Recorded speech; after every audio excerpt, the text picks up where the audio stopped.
GCS પોર્ટલમાં આવનારા વર્ષથી વિશ્વવિદ્યાલયનો સમાવેશ કરવાને ચાલુ વર્ષે મોક રાઉન્ડ દ્વારા પ્રવેશ પ્રક્રિયા ત્વરિત પૂર્ણ કરવાની માંગણી સાથે ABVP ગુજરાત સરકારના શિક્ષણ મંત્રીને કુલપતિ થકી આવેદનપત્ર આપી રજૂઆત કરી।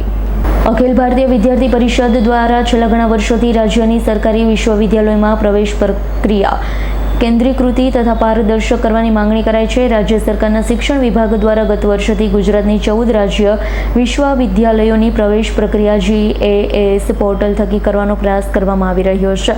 રાજ્યના અંતરિયાળ વિસ્તારોમાં રહેતા છેવાડાના વિદ્યાર્થીઓ સરળતાથી સુલભ અને રાહત દરે શિક્ષણ પ્રાપ્ત કરી શકે તે સુનિશ્ચિત કરવાની જવાબદારી સ્વાભાવિક રૂપે રાજ્ય સરકારની રહે, પરંતુ ખુદ દુઃખ સાથે જણાવવું પડે છે કે માત્ર ને માત્ર GAS પોર્ટલની નિષ્ફળતાના કારણે રાજ્ય સરકાર તથા શિક્ષણ વિભાગ પરનો વિદ્યાર્થીઓનો ભરોસો તૂટ્યો।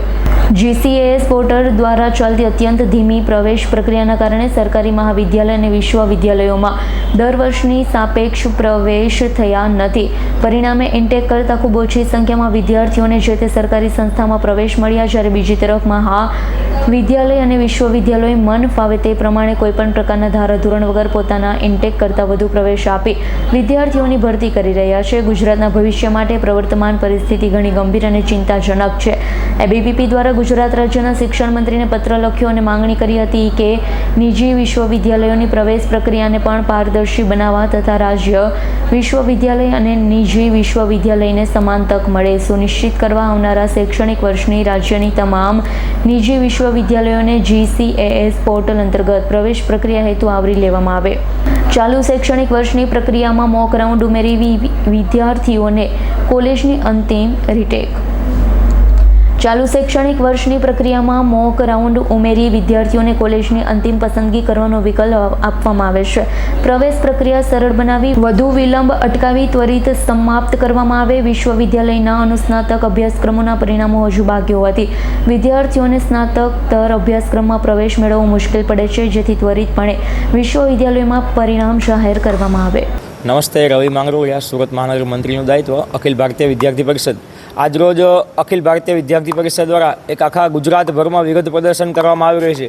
તે ગુજરાત સરકાર દ્વારા હાલમાં GCAS પોર્ટલ દ્વારા જે વિદ્યાર્થીઓને એડમિશન આપવામાં આવી રહી છે એ એડમિશન પ્રક્રિયા ખૂબ વિલંબ રીતે ચાલે છે, જેના કારણે ગુજરાતભરની 14 સ્ટેટ યુનિવર્સિટીઓમાં એડમિશન થતા નથી। એડમિશનોમાં સીટો ખાલી રહી છે અને જેની સામે પ્રાઇવેટ યુનિવર્સિટીઓની સીટો હાયર પેમેન્ટ દઈને વિદ્યાર્થીઓમાં એડમિશન લઈને પ્રાઇવેટ યુનિવર્સિટીઓમાં સીટો એની ફૂલ કરી દઈ છે।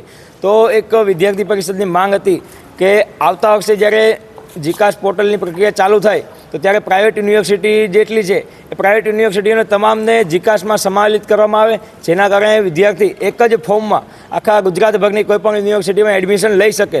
અને સાથે સાથે જે વિલંબ પ્રક્રિયા છે એ વિલંબ પ્રક્રિયાને ઝડપથી ચાલુ કરીને વિદ્યાર્થીઓને ત્વરિત ધોરણે એડમિશન આપવામાં આવે, જેના કારણે વિદ્યાર્થીઓ શિક્ષાથી વંચિત ના રહી જાય અને વિદ્યાર્થીઓના એડમિશન ના અટવાય। એટલા માટે વિદ્યાર્થી પરિષદ દ્વારા આજે વિરોધ પ્રદર્શન કરવામાં આવી રહ્યું છે। અને જો આગામી સમયમાં આ વિદ્યાર્થીઓને ઝડપથી એડમિશન નહીં મળે અને પ્રવેશ પ્રક્રિયા જો વિદ્યાર્થી વંચિત રહી જશે તો વિદ્યાર્થી પરિષદ ઉગ્રથી ઉગ્ર આંદોલન કરશે।